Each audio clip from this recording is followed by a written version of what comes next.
পশ্চিম বাংলায় ওয়াকফ সম্পত্তি নিয়ে অনেকে হৈ হৈ করেছে, কিন্তু হৈ হৈ করে দুদিন হৈ হৈ করে নেতামাতা সাজার চেষ্টা করেছে। প্রিয় দর্শক, হৈ হৈ করা তো বন্ধ হয়ে গিয়েছে।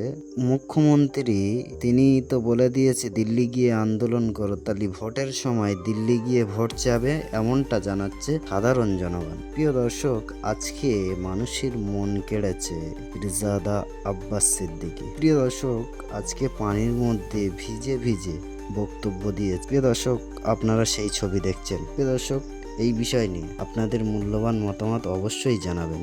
যে পিরজাদা আব্বাস সিদ্দিকীকে সবসময় বিজেপির দালাল বলা হয়, কিন্তু সেই পিরজাদা আজকে মাঠে ময়দানে ঝড় বৃষ্টির মধ্যেও প্রতিবাদ সভা চালাচ্ছে, প্রতিবাদ করছে, প্রতিবাদ কণ্ঠ হিসেবে প্রতিবাদ করে যাচ্ছে। প্রিয় দর্শক, আপনাদের মূল্যবান মতামত অবশ্যই জানাবেন। আপনারা দেখছেন Ziauddin report, Zia news TV, Kolkata.